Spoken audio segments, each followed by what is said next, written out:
Entramos en este espacio de análisis, de debate de la actualidad en esta jornada que venimos señalándole del Día Internacional de la Mujer 8M para hablar de temas locales, regionales y nacionales con nuestros picoteros. Hoy están con nosotros Antonio Vélez. Buenas noches, ¿cómo estás? ¿Qué tal? Buenas noches, bien. Después de este paréntesis carnavalero que hemos tenido.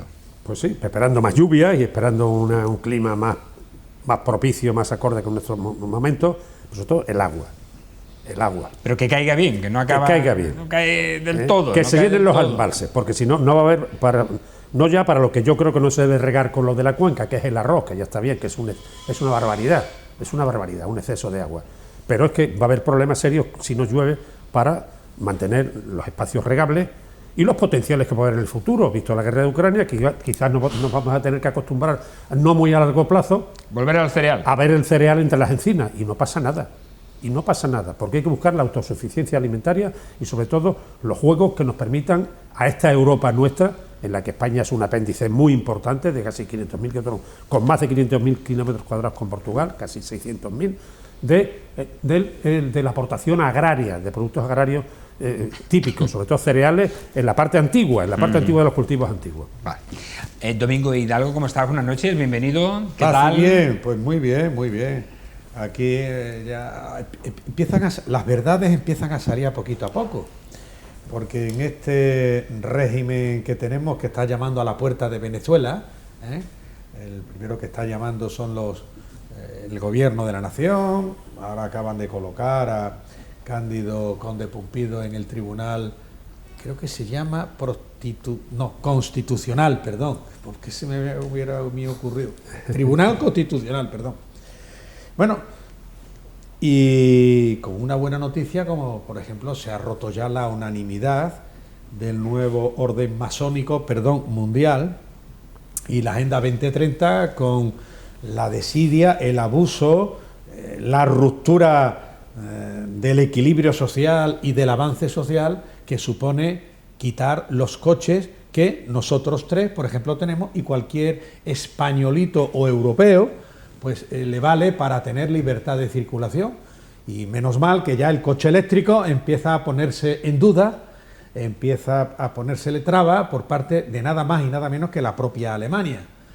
Eso es una buena noticia, ¿no? Esto de que en el 2035 ya no va a haber coches normales y corrientes y tengamos que clavarnos esos coches que no van a dejar de ser una desidia y que su propia construcción, mantenimiento y qué se hace con las baterías de los coches eléctricos, creo que generan contaminación, ¿te refieres? Sí, claro que sí. Pero mucha contaminación. Mucho más. Sí. Menos mal que va a desecharse y que no se va a imponer una nueva imposición más del nuevo orden masónico que nos quiere machacar. Pero Domingo, este país, o sea, yo respeto tu planteamiento cariñosamente y afectuosamente, pero este país sobresale millones de años luz sobre Venezuela, en todos los aspectos. Todavía. Millones de años luz. Todavía.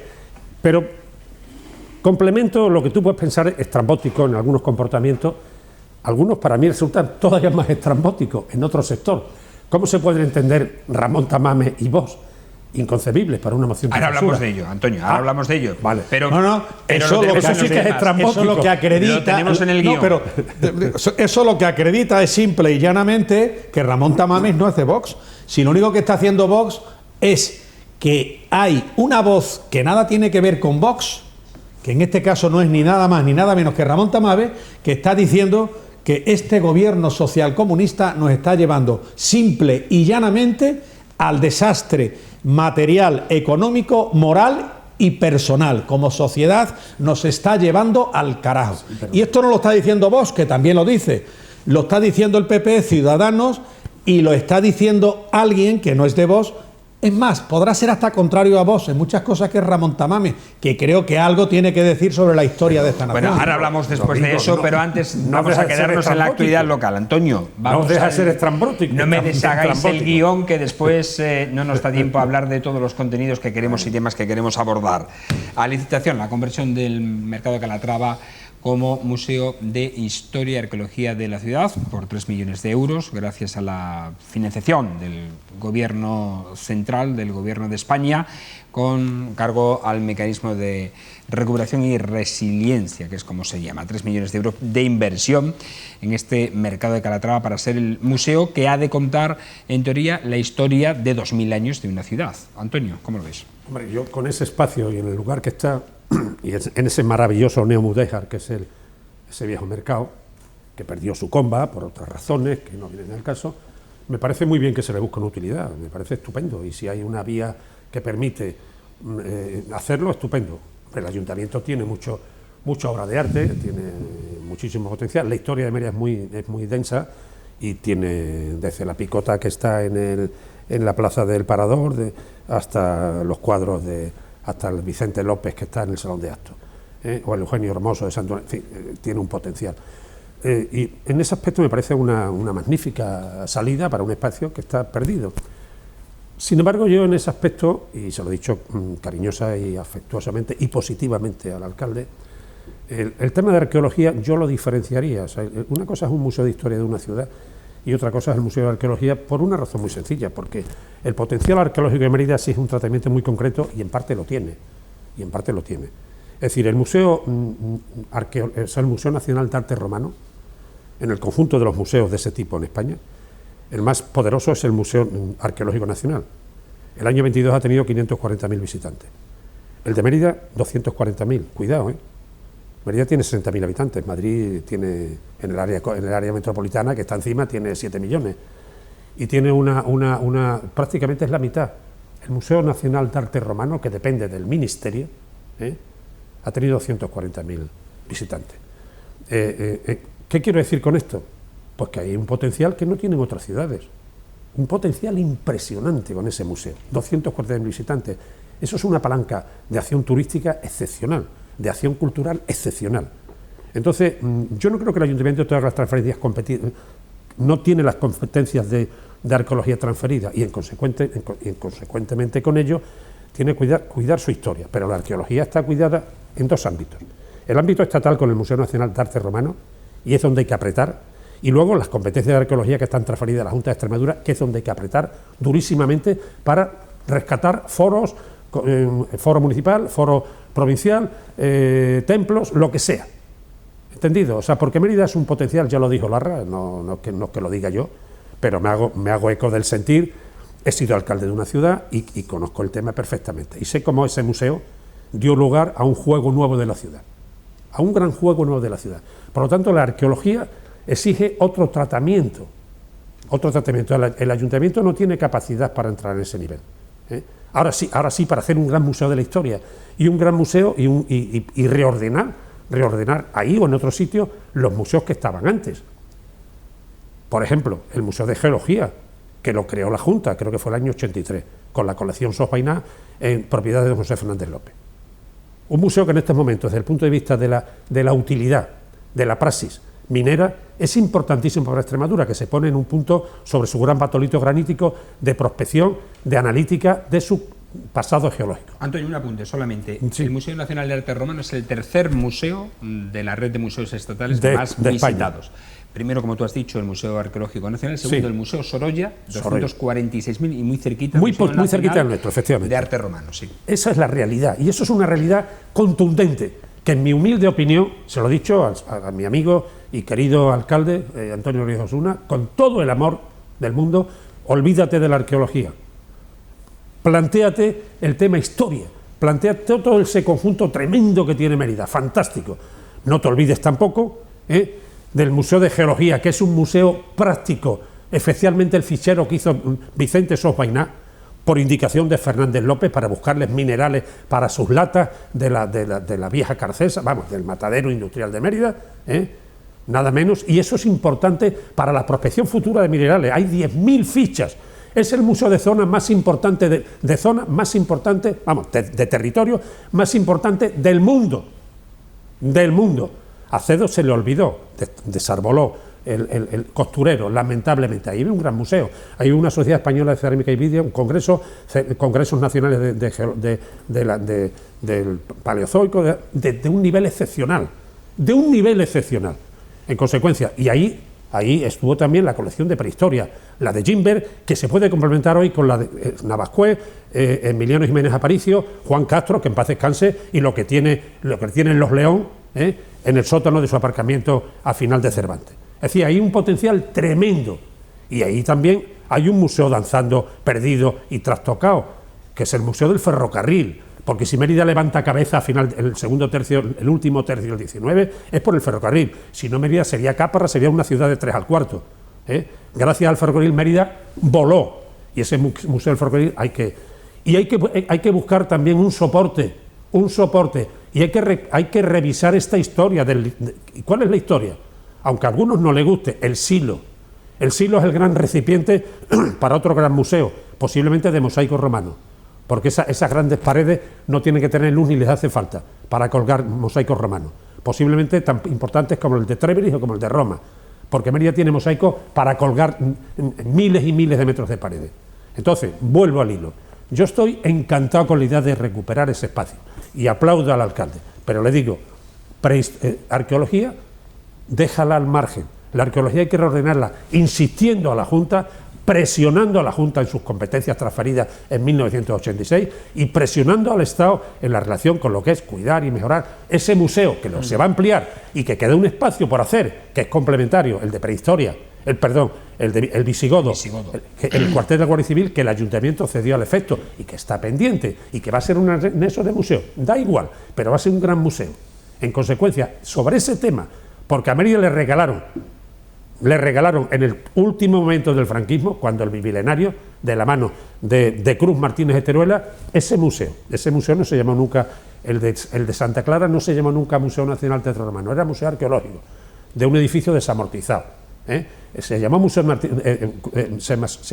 Nacional Teatro Romano porque ese nombre fue el que le puso a través de un ministro que fue Cruz Martínez de Teruela, uno de los 7 magníficos, luego con Fraga, en el PP. Pero gracias a otras cuestiones se hizo ese pedazo de museo que no tiene parangón, es el mejor museo de arte romano de España. Eso es lo que hay que cuidar. Vale. Domingo. Bueno, esto viene a denotar la falta de criterio que tiene Antonio Rodríguez Osuna y su equipo de gobierno. Hace unos meses, en esta legislatura, Rodríguez lo mejor que se podía hacer en ese lugar era un chiringuito de hostelería.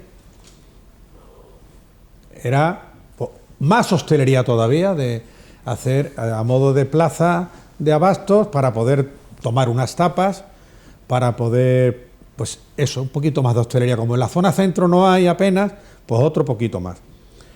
Eso era lo ideal, eso era lo progre, eso era lo resiliente. Eso era lo que apoyaba la mentira del cambio climático, eso era lo inclusivo.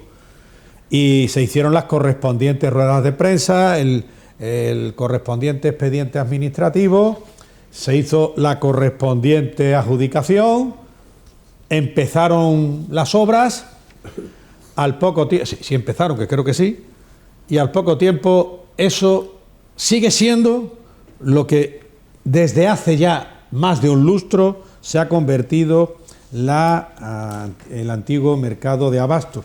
Que por cierto creo, alcalde, que siendo tú alcalde es cuando se remodeló como está ahora mismo, pero que y se puso en valor. ¿Qué año era, Antonio? ¿Año pues 80 debió ser el 83, 84. Sí, efectivamente.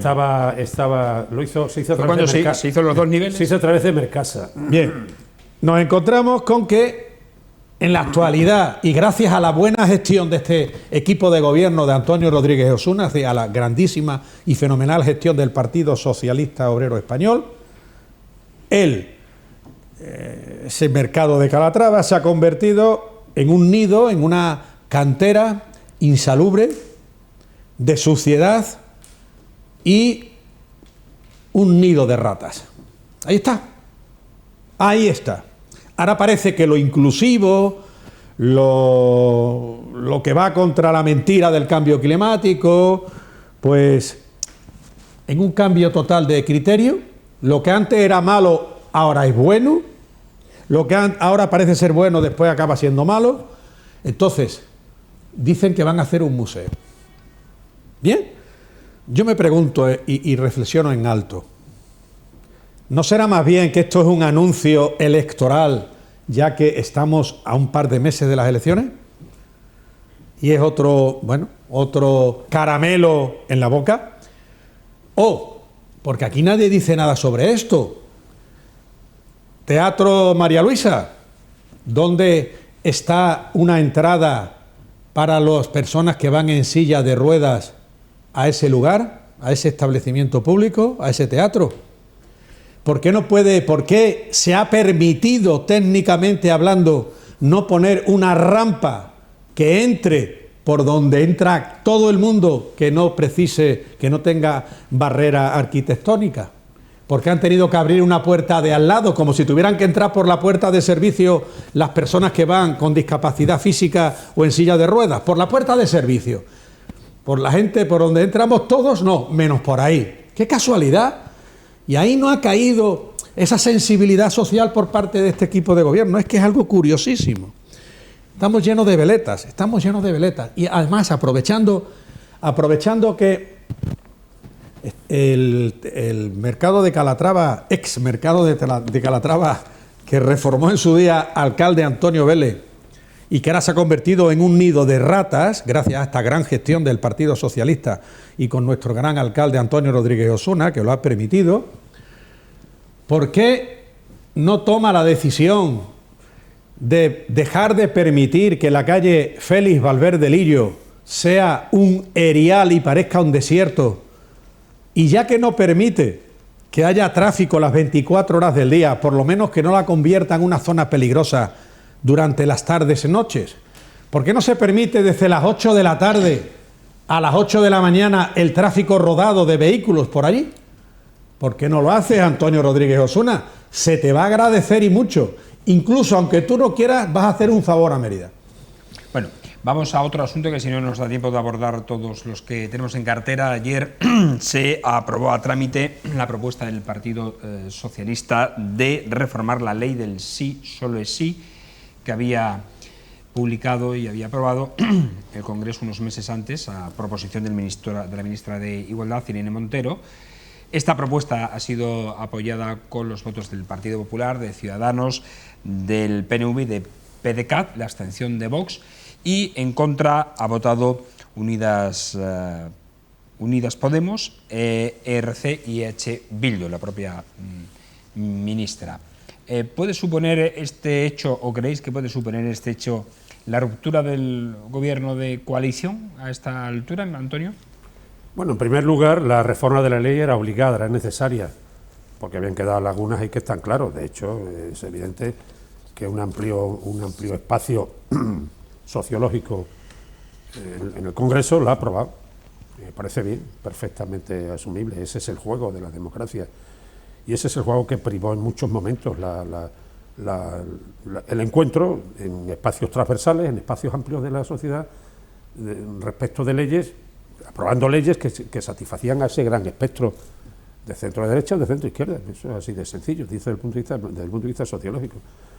¿Qué puede tener consecuencias? Pues evidentemente puede tener, porque las tensiones han sido fuertes, ¿no? Y las tensiones desde un espacio concreto, en algunos sentidos, han rayado en un nivel muy duro, ¿no? Muy además de corte populista, aparentemente, ¿eh? Claro que puede producirlo, pero vaya, en el fondo esa es la inercia, la comba de la política, ¿eh? Es decir, los desencuentros no son nuevos en la historia constitucionalista, en la historia parlamentaria, perdón, son normales y en consecuencia pueden ocurrir. ¿Por qué? Pues porque seguramente hay cuestiones en las que desde un punto de vista, por ejemplo, yo desde el punto de vista de la posición en un socialismo orgánico, en el PSOE, siempre está más por la línea más reformista, me he encajado más en esa línea, que tiene un antecedente histórico viejísimo, la línea de Fernando de los Ríos. A mí cuando se exagera con el tema de Clara Campoamor, se exagera entre puntos de vista. Habrá un feminismo que entienda que ahí está la panacea de todos los problemas, no es cierto. En aquel momento hay una parte de la izquierda, de esa propia izquierda, reformista, tranquila, que determina que darle el voto a la mujer en el 33 por la influencia de la Iglesia en el mundo rural, pudo propiciar lo que propició realmente. Las elecciones en 1933 le dieron el triunfo a la derecha, sencillamente, y creó una serie de problemas que dieron lugar a los acontecimientos que dieron en un momento en que la crisis de Wall Street había creado una sociedad rota y unos ascensos de populismo fascista en Italia o en Alemania concretos, y hubo gente que tuvo ese planteamiento. Y en ese juego, a mí personalmente digo, me puedo permitir decirlo ya a mis años, pues estoy más cerca de la doctrina, de las líneas que planteó una persona como Fernando de los Ríos, que era la línea reformista, que la que podía presentar Largo Caballero, pongamos por caso. ¿Entiendes? Pero eso ocurrió dentro de un propio partido. ¿Por qué no va a ocurrir en un parlamento? Pues claro que puede ocurrir, y puede disolverse un parlamento y convocarse elecciones. Ahora bien, creo que no va a ocurrir. Domingo. Están muy cómodos en los sillones mucha gente. En la alcalde, en la partito-sindicatocracia, que da apariencia de ser democracia, pero es una partito-sindicatocracia, se está muy cómodo en los sillones, efectivamente. Y viviendo del cuento se está de cine, y cada vez hay más, ¿eh? Esto aquí hay que defender la mamandurria. Algunos más que otros. Algunos más que porque otros, tienen sí. los sillones normalmente más lejos. Pero ya se ha generalizado, en fin. Mira, es algo curiosísimo. Esta ley del sí es sí es una ley contraria al sentido común. Ha sido una ley, es una ley que ha roto lo que se llamó el Código Penal de la democracia. Porque esa ley, la que sustituyó, la que ahora ha sido reformada, sustituyó a los nuevos delitos contra la libertad sexual que se aprobó, quiero no equivocarme, en el 95, siendo el ministro de Justicia Belloc, y además la actual ministra de Defensa, Robles, estaba también como secretaria de Estado, igual que Teresa Fernández de la Vega, que era cuando estaba el Ministerio de Interior y Justicia, y había dos secretarias de Estado. Ahí es cuando se aprobó. Parece ser que no ha valido, Pero hay que reconocer ciertas cosas. El daño que ha hecho esta ley comunista, esta ley contraria a la dignidad de la persona y contraria directamente a la integridad sexual de las mujeres, esta ley ya ha creado muchos heridos y muchas consecuencias negativas. Heridas, mujeres heridas. Porque se habla, no es, de más de 4.000 condenados actualmente y cumpliendo penas que están pidiendo la revisión de sus condenas. Esta reforma que se ha hecho ayer, que se han iniciado los trámites ayer y que tengo la impresión de que no va a dar tiempo a finalizarlos antes de las elecciones, veremos a ver si concluye la tramitación de esta reforma. Son más de 4.000 casos. Actualmente 800 sentencias, 800 condenados por violaciones a mujeres. Es decir, aquí es que esto es increíble, En el Ministerio de Igualdad, con el visto bueno y la aprobación de Pedro Sánchez, que naturalmente va en contra de cualquier interés que suene a nación española, porque aquí la autora no es la señora Montero, no es la señora de Pablo Iglesias, no. Aquí el autor y responsable de todo esto es Pedro Sánchez. Pedro Sánchez ha permitido que haya más ya de 800 violadores o agresores y agresores sexuales en la calle, que va a haber más de 4.000 revisiones, y encima se permite el lujo, este gobierno socialcomunista, de que no haya ni una sola dimisión. Y esta ley no ha debido reformarse. No. Ahí se ha equivocado el PP. ¿Y Vox? ¿Ha iniciado ya? No he terminado, director. Ha debido derogarse. Bueno. Y asumir las consecuencias que se están teniendo. Otra propuesta que ya está tramitándose en el Congreso es la moción de censura que ha presentado Vox, proponiendo como presidente de gobierno para su defensa a Ramón Tamames. Ramón Tamames, que tras una entrevista realizada en el diario El País ha criticado muchos de los postulados de Vox. Desde la formación verde, su presidente Abascal ha dicho que celebra que por fin haya quedado claro que Ramón Tamames no es de Vox. El objetivo, dice, de esta moción de censura es la convocatoria urgente de elecciones generales. Antonio. Bueno, es claro que en esa entrevista Tamames, esa entrevista del País, se desmarca totalmente de Vox, evidentemente. Pues claro, él tiene que ser también consecuente con la historia. A mí me parece muy estrambótico todo el conjunto, y que él pueda buscar lo que dice, en cierto modo, el trasfondo de lo que dice es que quiere buscar una altavocía pública desde esa instancia parlamentaria para relatar los problemas que tiene España. Tamames tiene 89 años, ha sido una persona muy lúcida siempre, ha sido una persona que ha estado en la cárcel, que ha sido un hombre del PC, que ha sido un hombre también, dicho sea de paso, pues de un nivel económico bien, es decir, no desclasado ni remotamente, aunque puede dar esa opinión, más bien un intelectual de izquierda, y en ese sentido él se ha desmarcado, lógicamente, pero claro, es muy eso también se puede hacer como lo hacía Michel Houellebecq con El Capital del siglo XXI, escribiendo un libro. O sea, a mí me parece bastante incoherente la posición de Ramón, sinceramente, pero no quiere decir que no tenga derecho a ella, y que lógicamente en esa tremenda contradicción de apoyar las posiciones de Vox, cuando él hace la entrevista, queda claro que a Vox le viene muy bien que él diga que no es Vox, claro, está claro, pero no sé si me he explicado bien, quizás no, pero quiero decir que él hace una abstracción muy fuerte respecto a decir yo no soy de Vox, y de eso se alegra mucho Abascal diciendo él no es de Vox, yo lo he buscado como un hombre notorio, un hombre referente, un hombre paradigmático, y punto. Pero a mí en el fondo me parece muy estrambótico, porque todo lo que va a decir Tamames en una tribuna de un congreso lo puede decir en un libro perfectamente, en una sociedad en la que eso es el instrumento más habitual en expresar las opiniones. Lo han hecho siempre todos los intelectuales. Domingo. En esta nación todo vale contra Vox, todo. Incluso agredirles.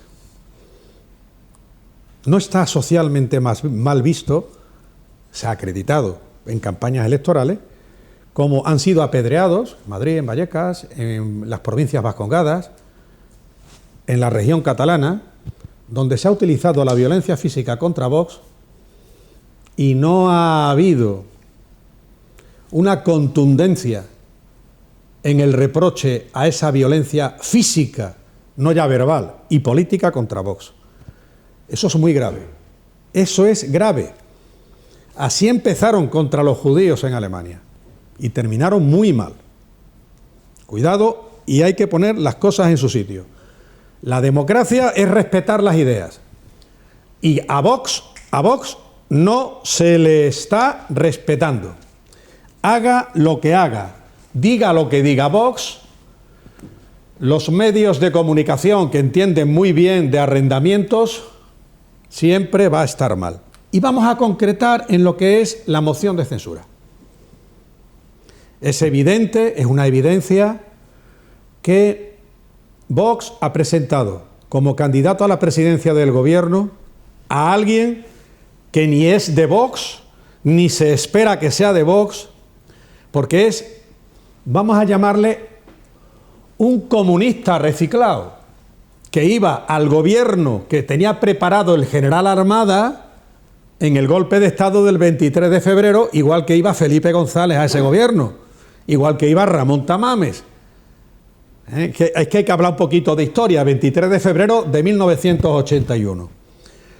Y Ramón Tamames, es evidente que, del mismo modo que en Italia ha habido presidentes del gobierno que no tenían nada que ver ideológicamente con el partido, el último es Conte, ahora porque está Meloni o como se llame, que ha ganado las elecciones. Correcto, pero es algo que no es nuevo. Lo único que ha hecho Vox, o lo que yo interpreto que Vox ha hecho, es decir, oiga, en el órgano parlamentario donde está la única soberanía nacional, la única soberanía que hay en España, en la España constitucional, que es la soberanía nacional española. No hay soberanía catalana, ni soberanía extremeña, ni soberanía vasca. No, la única soberanía que existe en la nación española, en todo el territorio nacional, es la soberanía nacional española.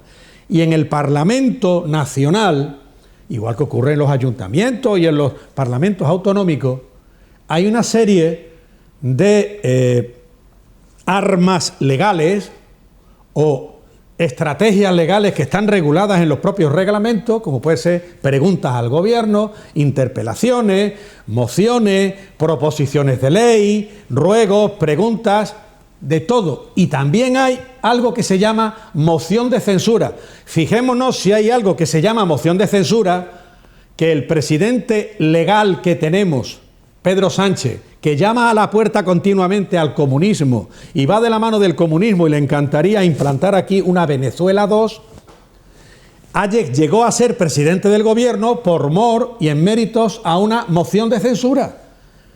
Entonces, ¿qué sucede? Que cuando lo hacen los socialcomunistas, la moción de censura es muy buena.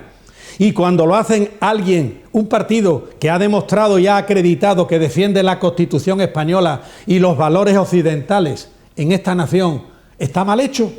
Y encima, además, dice, mira, no vamos ni a presentarnos nosotros, vamos a presentar a alguien que lo único que va a hacer es, aparte de decir lo que le dé la gana, se va a comprometer a convocar elecciones. Y en eso coincide cualquier español que tenga un poquito de sentido común y que no esté aliado de hoz y coz o de hoz y martillo, más exactamente a la partito-sindicatocracia. Muy breve, Antonio. Bueno, yo, Domingo, lo de la cena de Lleida que tú nos has comentado, donde estuvo la reina, con el tema de Armada y con el tema del golpe famoso y del supuesto gobierno, eso está entre lectura entre páginas, que no he tenido, porque realmente la historia que se escribe es la que se realiza, la otra no vale. ¿Ya? La otra no vale, eso es así. Igual que cuando tú has referido a un tema tan terrible como el tema de que en el fondo tiene un trastoque también equiparable aquí, que se llama populismo. Aquí es contra la inmigración, contra una serie, porque claro, la situación difícil, en fin, lo que sea, el incómodo con el empleo y los inmigrantes tal y tal, pues claro, se busca una vía populista, el populismo. Claro, los judíos fueron los perdedores. La noche de los cristianos roto, a partir de ahí, fueron los judíos, fueron los perdedores. ¿De qué? ¿Con qué instrumento fueron los perdedores? Con un instrumento que le dieron a las elecciones a un personaje como Hitler. Cuidado, que se llamaba populismo. El mismo que le dio al señor Mussolini y puso de rodillas al rey. Es decir, no tuvo autoridad el rey para imponerse. Eso se llama populismo. Y ese juego se está haciendo aquí también, tristemente, en mi humilde opinión. Lo cual no significa ni mucho menos que Tamames pueda hacer lo que él quiera, pero que eluda la analítica externa de quienes lo han visto en un nivel y lo han leído en un nivel de transferencia de ideas fantástico, pues lo ven ahora como una especie de maniquí trastocado, buscando simplemente, seguramente, una significación, una imagen pública, nada más. Una especie de cosa de autoestima excesiva, simplemente porque realmente no sé en qué ayuda al país ese tema. La problemática no está en que haya un gobierno social comunista, tal, la problemática está en afrontar los problemas que tiene un país con la confluencia de ideas políticas, ideas tecnocráticas, todo ese juego, y es donde tenemos necesariamente que encontrarnos, y yo creo que nos encontraremos, a ver qué pasa en las próximas elecciones. Venga. Yo, Domingo, para acabar. como ha tocado alcalde el tema de la inmigración ilegal, yo, igual que muchísimos españoles que no se atreven ni a decirlo, estoy en contra de la inmigración ilegal. Yo estoy en contra de la inmigración ilegal, porque estoy a favor del sentido común. No, yo también estoy en contra de la pero muy en ilegal. contra. Yo Y aquí, desde los poderes, y recuerdo todavía a Caldera, y lo primero que hizo este gobierno social comunista es recibir inmigrantes ilegales, como si fuesen héroes. Y eso hay que extirparlos, eso hay que evitarlo. Pero hay un problema, igual Domingo. que soy pro policía y pro guardia civil y por jueces independientes, que no los tenemos, y que hay que cambiar el modelo policial que tenemos. porque ya empieza a haber en más ciudades de las que parece, pero no se dice porque no se publica, porque los medios de comunicación son muy amantes de los arrendamientos, no se publican barbaridades que están ocurriendo en los barrios, porque hay barrios que están tomados por la delincuencia, por bandas preparadas, y eso no se publica. Y si un barrio está, o una ciudad está asustada, la gente no denuncia, luego entonces no va a las estadísticas, y eso quien lo está provocando es, y quien lo tiene, y quien lo está haciendo es no Marlaska. Marlaska es un peón, Marlaska es un peoncillo. Es lo que le dice Pedro Sánchez. Aquí no el responsable, el ministro. Es como cuando tú, alcalde, el responsable de Mérida eras tú con tu equipo de gobierno. Y tú eras quien tenía tu responsabilidad y la asumías, y bien. ¿Vale? ¿De acuerdo? Pero ahora aquí que son los ministros, no. Pero Domingo, estoy de acuerdo con ese tema y estoy en contra de las actitudes ilegales, pero estoy en favor de una sociedad que pueda permitir, si no hay natalidad, un juego organizado, porque también está Italia. Italia está en contra de la inmigración, brutalmente en contra. Y hace muy bien, y hace muy bien. No, pues yo creo que hace muy mal, porque si no al final le hemos regalado África a los chinos y a los rusos. Lo vamos a regalar igual. No, y eso no es así. El otro día han echado a Macron de Angola o de Nigeria a porrazos. No. Y de eso Mali, no, de Mali, Europa tiene que organizarse en ese aspecto. Tiene que organizarse. Bueno, pero ese es otro debate. Eso es otro debate que abordaremos si hay tiempo otra jornada. Nosotros ponemos el punto y final a este tiempo de picota aquí en Televisión Extremeña. Gracias, Domingo, que pases una buena semana. Así bien, un gustazo venir aquí y está con mi alcalde preferido, coño. Muchas gracias. Vélez, muchas gracias. Muchas gracias, Domingo. Universidad en Mérida. Y muy contento con el Calatrava, viniendo los fondos de fuera. Nos vamos, señores, no hay tiempo para más. Agradecerles como siempre su atención. Mañana le instamos a una nueva edición del Picota aquí en Televisión Extremeña en torno a las 10 menos 25 de la noche. Recuerden que estamos tanto en las redes sociales, Facebook, Twitter, YouTube, Instagram y Twitch, como en nuestra página web en televisionextremeña.com. Mañana en la TDT y en esos canales estaremos de nuevo con todos ustedes. Hasta entonces, buenas noches y sean felices.